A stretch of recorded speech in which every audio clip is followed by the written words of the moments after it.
우리 하나님 말씀 마태복음 11장 1절부터 6절입니다.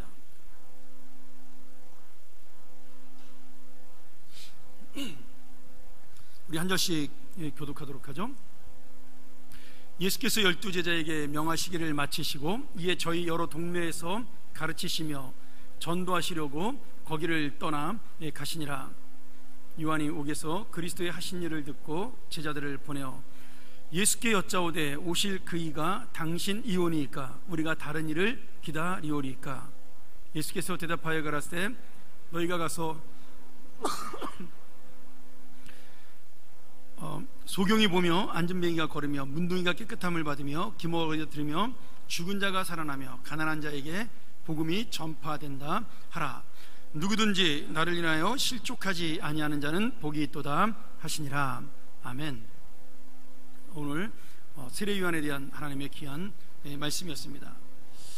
오늘 말씀을 보면 세례요한이 감옥에 하나님의 복음을 전하고 옳은 말씀을 전하다가 감옥에 갇혀있는 그 상태에서 예수님이 행하시는 그 모습을 보고 정말 예수님이 당신들이 기다려왔던, 그리고 자기들이 소망했던 그런 메시아인가에 대한 의심을 품고 예수님에게 질문하고 그리고 의문을 가지는 장면이 나오고 있습니다. 세례 요한이 감옥에 갇힌 이유는 뭐 여러 가지가 있지만 가장 중요한 것은 그 당시에 헤롯 안디바라는 그 헤롯 대왕의 아들이 있었는데, 둘째 아들이 있었는데, 이 헤롯 안디바가 자기의 동생이었던 헤롯 빌립의 아내와 불륜 관계를 맺고 나중에 이 헤롯 빌립이 죽은 다음에 자기 아내의 동생을 자기가 차지하게 됩니다. 그러면서 원래 그 자기의 왕비였던 그 아라비아의 그 왕비를 내쫓죠. 그래서 또 전쟁이 벌어져서 크게 패하는, 그때 이 세례 요한이 이 헤롯 빌립을 헤롯 안디바를 엄청나게 비난을 했습니다. 폐역한 자라고. 그래서 그 말을 듣고 기분 나쁜 이 헤롯 안디바가 세례 요한을 감옥에 가두게 되죠. 나중에는 이 헤롯 안디바의 그 나중에 부인으로 들어왔던 이 그 헤로디아가, 원래는 헤롯 빌립의 부인이었죠. 헤로디아가 자기 딸 살로메를 시켜서 세례 요한의 죽음을 원해서 세례 요한은 결국 순교를 당하는 그러한 안타까운 일을 맡게 됩니다. 당시 헤롯 대왕은 유대 영토를 셋으로 분할해서 아들들에게 나눠줬습니다. 이 헤롯 대왕은 워낙 의심이 많은 사람이라서 자기 친아들도 막 죽이고 왕비도 죽였던 그런 악한 왕이었죠. 예수님을 죽이려다가 실패했던 그런 아기 때 그런 왕이었는데, 죽으면서 어떤 아들도 믿지 못해서 세 아들에게 나라를 세 쪽으로 나눠줬습니다. 그래서 큰아들이었던 헤롯 아켈라오에게는 남쪽 지역을 다스리도록 했습니다. 근데 이 헤롯 아켈라오가 너무나 악한 왕이었기 때문에 9년 만에 왕에서 쫓겨나게 되죠. 로마 황제에게 사람들이 상소를 해요. 도저히 이 사람이 왕으로 우리를 다스리는 것을 못 견디겠다. 그래서 로마에서 사람을 보내서 이 헤롯 아켈라오를 내쫓고 총독으로 대신 다스리게 합니다. 그리고 둘째 아들이 헤롯 빌립이었는데, 바로 그 헤로디아의 원래 남편이죠. 북동쪽의 지역을 다스렸습니다. 우리가 잘 아는 이 가이사랴 빌립보 지역이 바로 여기에 속해 있고요. 헤롯의 세 아들 중에 가장 온순했기 때문에 예수님이 복음 전하는 것을 방해하지 않아서 예수님도 이 지역에서는 마음 놓고 복음을 전했던 그런 선한 왕이었는데 병이 들어서 일찍 죽고 맙니다. 그리고 마지막 그 헤롯 안디바, 둘째죠. 아까 헤롯 빌립은 셋째였고, 헤롯 안디바가 이 갈릴리 지역과 베레아 지방을 다스렸는데 가장 똑똑하고 가장 유능한 왕이었지만 동생인 헤롯 빌립의 부인 헤로디아와 부적절한 관계를 맺고 또 그를 비판했던 세례 요한을 감옥에 가두고 죽임으로 인해서 많은 사람들에게 이 헤롯 안디바는 폭군으로 낙인이 찍히게 되죠. 나중에 예수님도 이 헤롯 안디바에 대해서 여우라고 불렀습니다. 굉장히 싫어한 거죠. 그 여우가 간교하고 지혜는 많지만 악한 일을 행하는 자라는 뜻으로 예수님도 이 헤롯 안디바에 대해서 여우라고 그렇게 불렀습니다. 자, 중요한 거는 지금 세례 요한이 헤롯 안디바에 의해서 감옥에 갇혔을 때 자기는 분명히 바른 말씀과 옳은 일을 행하다가 감옥에 갇히게 되었습니다. 그리고 이 세례 요한은 감옥에 갇힌 다음에 별로 그렇게 염려와 걱정하지 않았죠. 왜냐하면 예수님께서 메시아로 왕이 되게 되면 이 악한 왕 헤롯을 심판하고 이 헤롯 안디바를 심판한 다음에 바른 하나님의 나라를 세워서 자신들과 백성들을 구원할 것이라고 그렇게 생각을 했기 때문입니다. 여러분, 우리가 아는 대로 원래 세례요한은 어떤 사람이었어요? 예수님이 하나님의 아들이고 메시아라고 가장 먼저 외쳤던 예수님의 길잡이였습니다. 우리가 흔히 아는 대로 세상 죄를 지고 하는 어린 양이로다, 예수님 보면서 그런 이야기를 했고요. 그 다음에 예수님에게 세례를 주었고, 그리고 예수님의 복음, 천국 복음을 예수님보다 6개월 먼저 전했던, 회개하라 천국이 가까웠느니라고 말했던 그 복음을 예수님보다 먼저 전했던 그런 예수님의 사촌이면서도 예수님의 길잡이로 살았던 이 사람입니다. 그리고 예수님이 성령과 불로 세례를 주고 이 사람들을 꺼지지 않는 불로 심판할 것이며 이 땅에 하나님 나라를 세울 것이라고, 그 누구도 예언하지 않았던 구약에 나타난 메시아의 예언을 가장 정확하게 사람들에게 전했던 그런 사람이었습니다. 나중에는 자기의 제자들을 예수님에게 보내서 예수님의 제자가 되게 하는 그러한 정말 통큰 마음도 보여주는 그런 훌륭한 선지자였죠. 그런데 이런 놀라운 세례 요한의 그런 믿음도 자신의 기대와 내가 소망했던 것과 달리 놀라운 기적을 일으키면서도 예수님께서는 이 땅을 바꾸려고 그러지 않았습니다. 혁명을 일으키지도 않았고 죄악된 세상을 심판하지도 않았고, 그리고 오히려 사람들이 꺼려하는 세리와 창녀와 어울리며 복음만을 전하는 것을 세례 요한이 듣게 된 겁니다. 자신이 감옥에 갇혔는데도 예수님은 똑같은 일을 행하셨고, 그리고 이 땅이 하나님의 나라가 될 것이라는 그런 어떤 소식이 전혀 나타나지 않은 거죠. 그래서 세례 요한은 굉장히 실망을 하게 되었습니다. 자신을 따르는 제자들까지도 그분이 정말 메시아이기 때문에 내가 믿고 예수님의 제자로 보냈는데, 예수님의 행동을 바라보니까 내가 생각했던 메시아, 내가 생각했던 예수님과는 많은 다른 모습을 가지고 있었던 겁니다. 그래서 오늘 세례 요한이 던지는 질문이 바로 그러한 내용입니다. 오실 메시아가 맞습니까? 우리가 읽었던 본문에는 오실 그이가 당신입니까? 라고 이렇게 물어보죠. 감옥에 갇혀있는 자기가 너무 답답해서 제자들을 불러서, 야, 너희들 예수님에게 가서 한번 물어봐다오. 내가 이런 궁금증을 가지고 있는데 도대체 예수님이 정말 메시아인지 내가 답답하다. 그러니 너희가 물어봐다오. 그래서 그 제자들이 예수님에게 찾아가게 됩니다. 그리고 예수님에게 우리 선생님께서 오실 메시아가 정말 당신이냐라고 그렇게 물어보라고 우리에게 전가를 했습니다. 그때 예수님이 내가 메시아다 이렇게 말하지 않았어요. 굉장히 중요한, 스스로가 메시아라고 그렇게 밝힌 것이 아니라 굉장히 중요한 내용을 이야기를 하는 거죠. 오늘 5절에 보면 소경이 보며 안진뱅이가 걸으며 문둥이가 깨끗함을 받으며 기머거리가 들으며 죽은 자가 살아나며 가난한 자에게 복음이 전파된다 하라. 이 말씀을 주므로 정말 예수님이 내가 메시아다란 말을 하지 않아도 이 말씀이 그 이사야서에 나타나는 말씀이죠. 이사야 35장 5절부터 10절까지의 말씀에 지금 이 내용이 쭉 나오는데 그 내용을 예수님이 요약하고 풀어서 지금 설명하고 있는 겁니다. 이사야 선지자가 이사야 35장에 이 말씀을 하면서 메시아가 오면 이러한 일들이 이 땅에 일어날 것이다.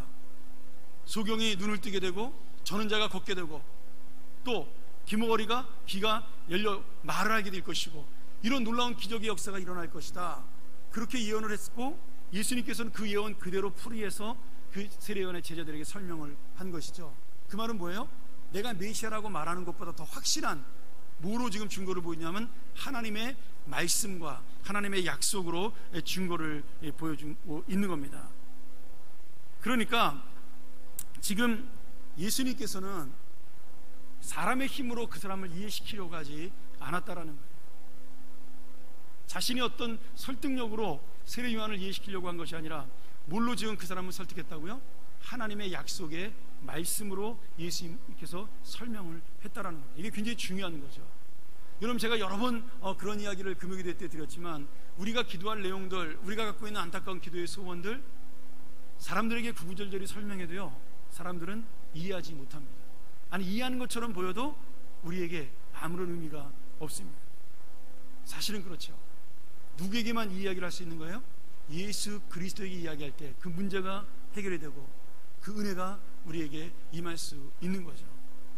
오늘 예수님이 보여주는 교훈이 바로 그것입니다. 내가 아무리 혼자 고집을 부리고 메시아라고 이야기하더라도 내 살아가는 삶과 내가 일으키는 모든 역사와 그 기적들이 정말 하나님이 말씀하시는 메시아의 역사가 아니라면 내가 메시아라고 말해도 소용없다.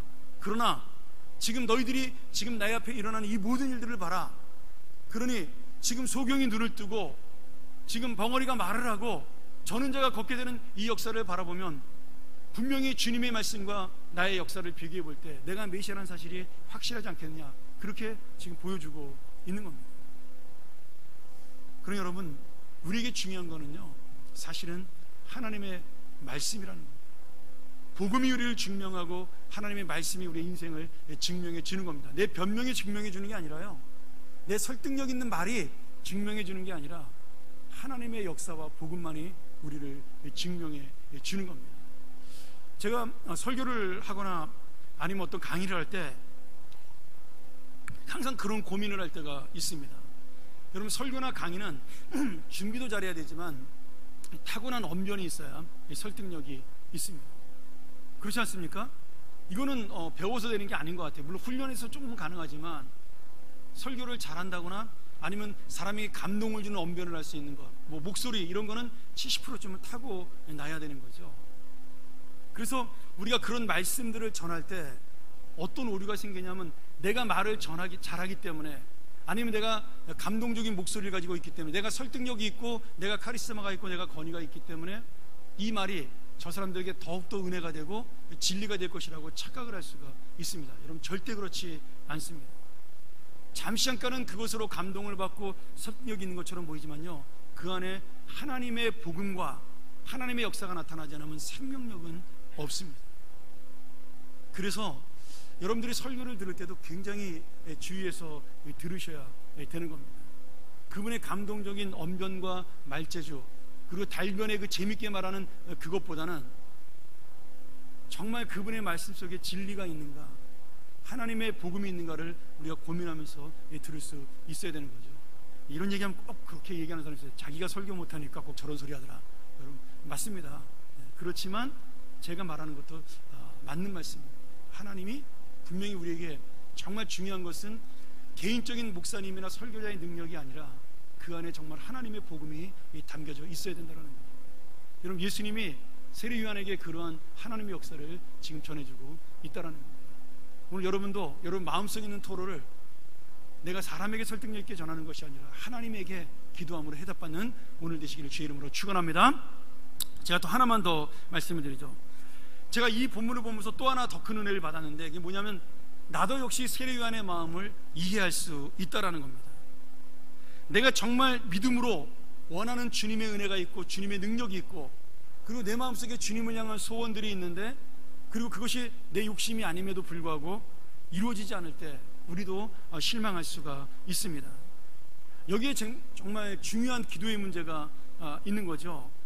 지금 세례 요한이 원하는 것은 개인의 이익이 아닙니다. 내가 욕심을 채우고 예수님이 왕이 되면 내가 높은 자리에 올라가고 예수님의 제자들처럼 그런 마음을 품은 것도 아닙니다. 정말 하나님의 아들인 메시아가 이 땅에 와서 이 땅을 바꾸고 변화시키고, 그리고 하나님 나라가 임해서 정말 자기가 전했던 그 말씀대로 천국이 이 땅에 임하고 하나님의 공의로운 심판이 임해서 이스라엘의 민족교회의 역사가 바뀌고, 그리고 하나님의 의로움이 온 세상에 펴지기를 원하는 것, 그 놀라운 뜻을 가진 것이 세례 요한의 소원이었어요. 얼마나 멋있는 소원이에요. 세례 요한은 그 소원을 이루기 위해서 자기가 철이 든 다음부터 광야에 나가서 메뚜기와 석청, 벌꿀만 먹으면서 살았고, 그 광야에서 험한 옷을 입고 사람들에게 복음을 전했던 그러한 사람입니다. 그런데 그런 순수한 믿음의 열심을 가지고 그렇게 정말 하나님만을 바라봤던 세례 요한도 결국은 그것이 순수한 것이든 아니면은 나쁜 소원이든 내 소원이 이루어지지 않을 때, 내가 원하고 내가 열망했던 것이 이루어지지 않을 때 실망할 수밖에 없다라는 겁니다. 세례 요한은 분명히 예수님이 메시아라는 사실을 믿었습니다. 자기의 부모에게 어릴 때부터 들었고요, 너는 예수님의 길잡이야. 그리고 수많은 성령의 음성으로 예수님이 너에게로 갈 것이다, 내가 그를 보는 순간에 너에게 깨닫게 할 것이라는 그런 음성을 광야에서 들어서 그는 광야에 생활하면서 예수님을 기다렸던 사람입니다. 그리고 예수님을 보면서 분명히 메시아라는 사실을 확신을 갖게 되었고, 예수님에게 세례를 줄 때 성부와 성자와 성령이 동시에 역사하는 놀라운 은혜도 맛봤던 거죠. 그럼에도 불구하고 지금 자기의 마음의 문제가 시원하게 해결되지 않았기 때문에 정말 그 문제를 해결하고 싶고 그 마음을 시원케 하기 위해서 예수님에게 오실 메시아가 당신입니까? 라는 질문을 던지고 있다라는 겁니다. 우리도 마찬가지입니다. 내가 갖고 있는 소원들이 어떻게 보면 너무나 순수하고 너무나 하나님을 위한 소원일 수 있습니다.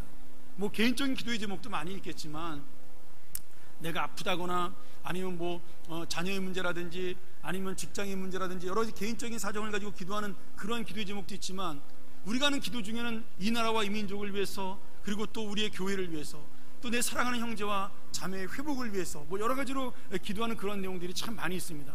근데 하나님이 어떨 때는 이것을 들어주시는데 어떨 때는 완전히 무시하는 것처럼 이 기도의 응답이 없다라는 겁니다.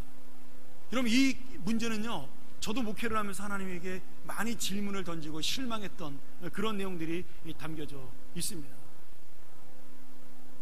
제가 지금도 가끔가다 하나님한테 그런 질문을 던질 때가 있지만, 바로 이 세례 요한의 질문이 저의 질문일 때도 많았습니다. 하나님, 내가 원하는 것이 내 개인의 욕망과 야망을 채우는 것이 아니고 정말 하나님의 사람들을 만들고 싶은데 왜 그것이 안 될까요? 저도 그런 질문을 하나님 앞에 던질 때가 있습니다. 내가 올바른 목회를 하고 정말 진실하게 살고 싶고 그 사람들은 정말 하나님의 사람으로 양육하고 싶은데 왜 하나님께서는 그런 사람들을 보내주지 않을까요? 제가 그런 질문을 던지면서 많은 기도를 했던 적도 있습니다.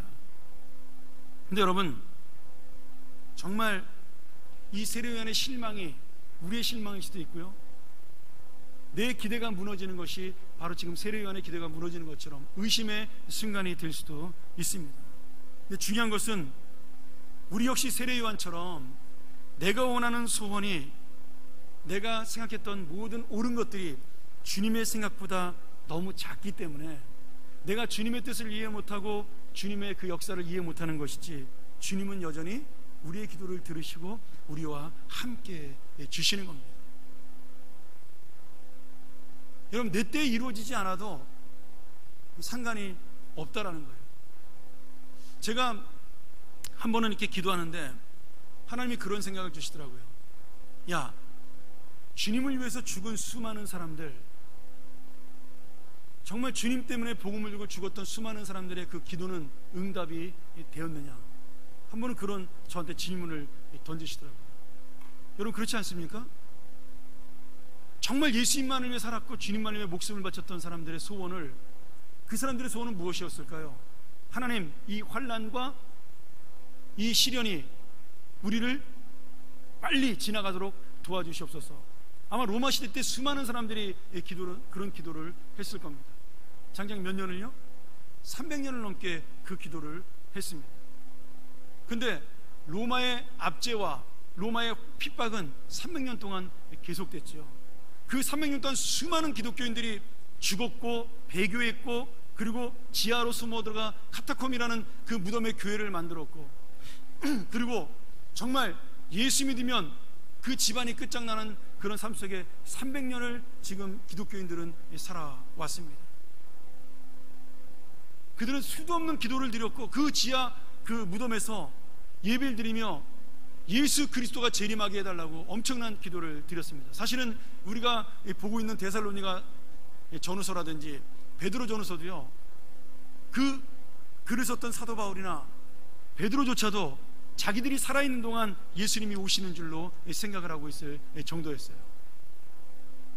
그래서 그 데살로니 전후서나 베드로 전후서를 보면 예수님의 부활에 대한 이야기가 굉장히 많이 나옵니다.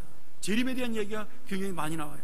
그리고 곧 오실 것처럼 준비하라고 급박하게 이야기하는 장면이 나옵니다. 왜요? 이 환난과 핍박을 주님께서 끝내주실 것이라고 믿고 그들은 평생 동안 기도를 했기 때문입니다. 이 복음의 끝이 전해지는 그날에 예수님이 오신다라고 말씀하셨으니까 사도 바울은 내가 저 스페인까지 가서, 그 당시에는 스페인을 세상의 끝이라고 생각을 했잖아요. 아메리카 대륙이 발견되기 전까지 말이죠. 그러니까 내가 스페인까지 가서 복음을 전하면 예수님이 오실 것이라고 생각을 한 겁니다. 그렇게 쓴 것이 데살로니가서예요. 베드로는 그 환난과 핍박 속에, 네로 왕제의 그 핍박 속에서 정말 예수님이 오시지 않으면 이 문제가 해결되지 않을 것을 생각하면서 그렇게 썼던 것이 바로 베드로 전후서라는 겁니다. 그럼 여러분, 그 수많은 우리 믿음의 조상들의 기도들 하나님이 안 들어주신 건가요?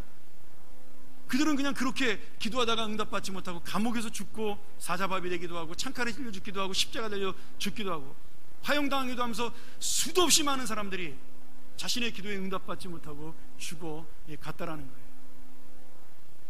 여러분, 세례요한만 이 고민을 한 것이 아니라 우리의 많은 사람들이, 그리고 지금 있는 우리도, 또 나 역시도 이런 고민 속에 하나님의 응답이 이루어지지 않을 때 우리도 실망하고 낙심할 수 있다라는 거죠.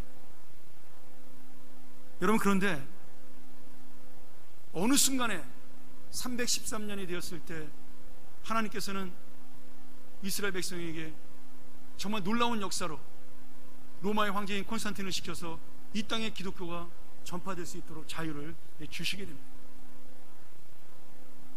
순식간에 일어난 일이죠. 제가 요새 신문을 보면서 그 생각을 하게 됩니다. 여러분, 작년 12월 달까지 우리가 얼마나 북한 때문에 기도를 많이 했어요. 그렇죠? 여러분, 한번 생각해 보세요. 이번에 문재인 대통령하고 김정은이 만나고, 김정은을 지도자 동지라고 불러야 되는데 차마 거기까지 안 나오네요. 내가 솔직하게. 네.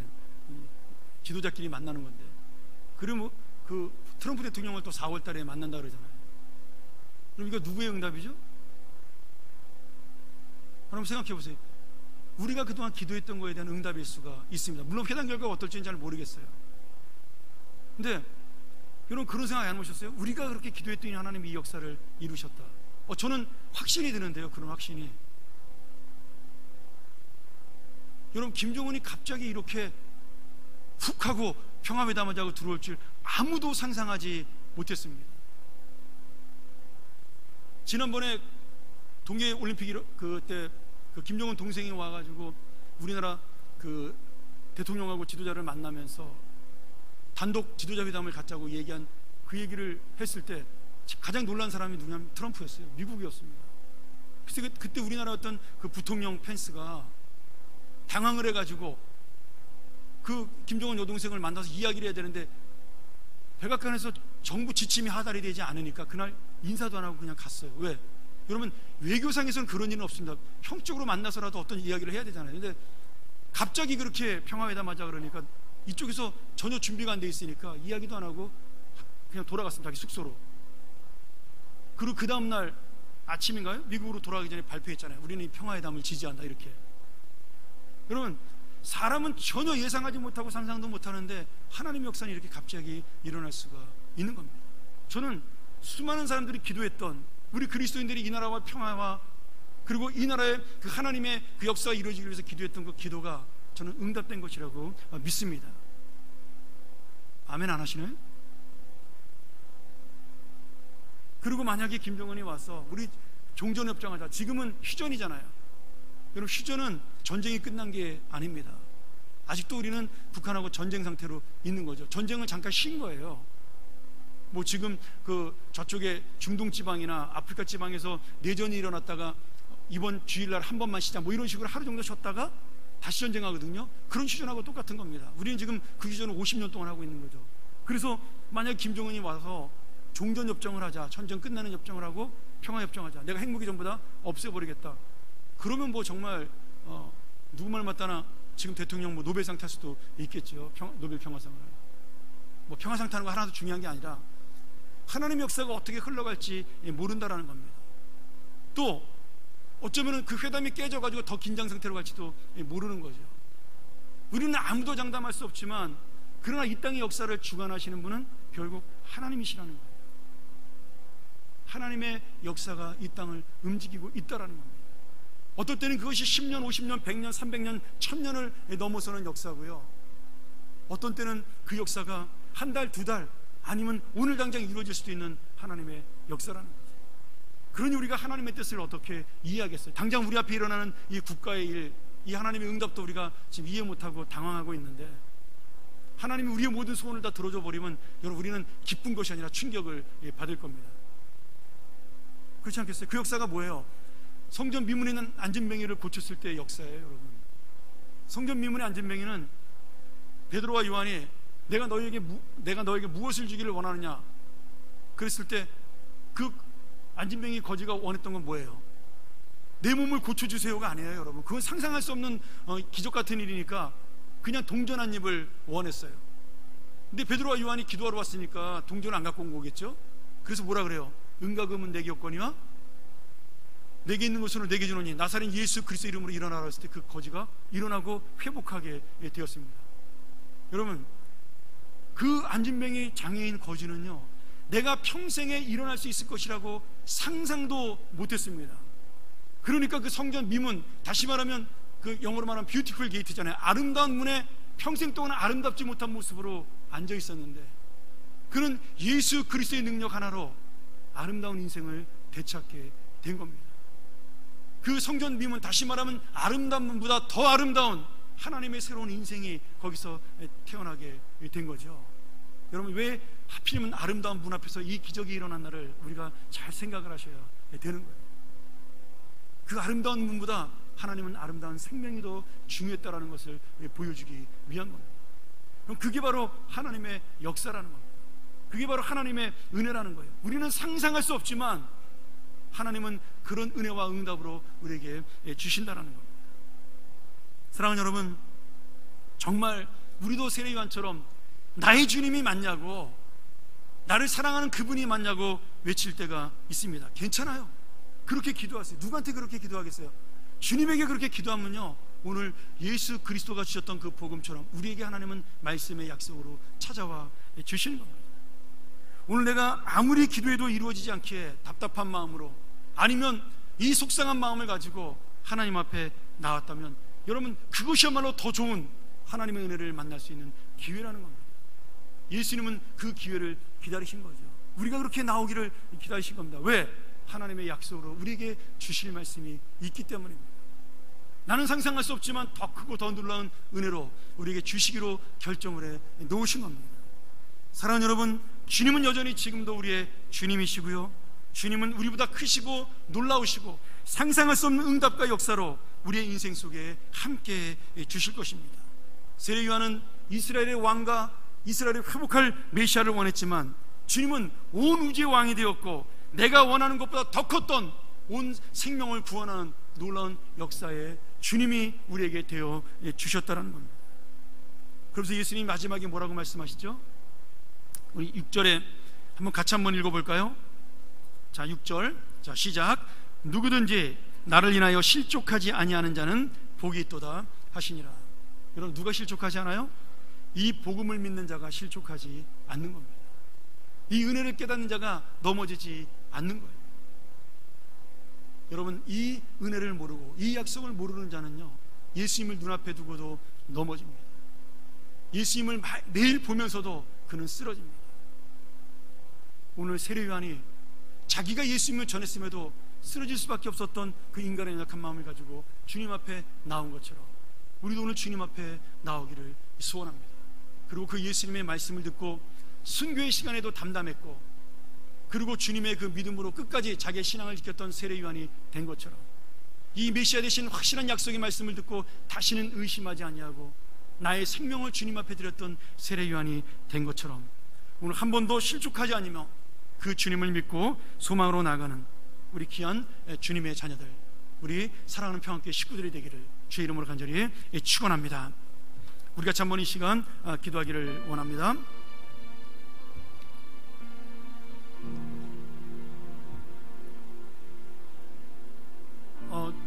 제가 최영수 장로님 아버님께 돌아가신 걸 보면서 하나님께서 그 장로님의 기도, 수십 년 동안의 기도를 이렇게 마지막에 응답하셨다는 것을 볼 수가 있었습니다. 오늘 여러분, 우리의 기도는요, 하나님께서 반드시 들으십니다. 물론 역사는 하나님의 때에 따라, 하나님의 뜻에 따라 움직이는 것이지만 하나님 우리를 절대로 실망시키거나 그리고 나를 외면하지 않으십니다.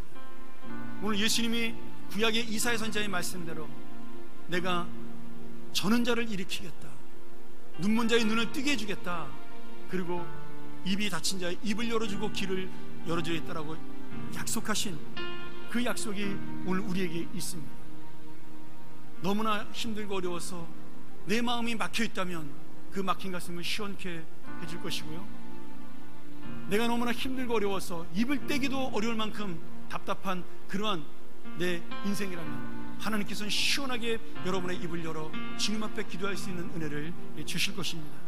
오늘 여러분, 그 약속하셨던 주님, 그 사랑으로 우리를 함께 하셨던 주님이 오늘 이 자리에 우리와 함께 계십니다. 우리 이 말씀을 의지하면서 한번 우리 같이 통성으로 기도했으면 좋겠습니다. 하나님 감사합니다.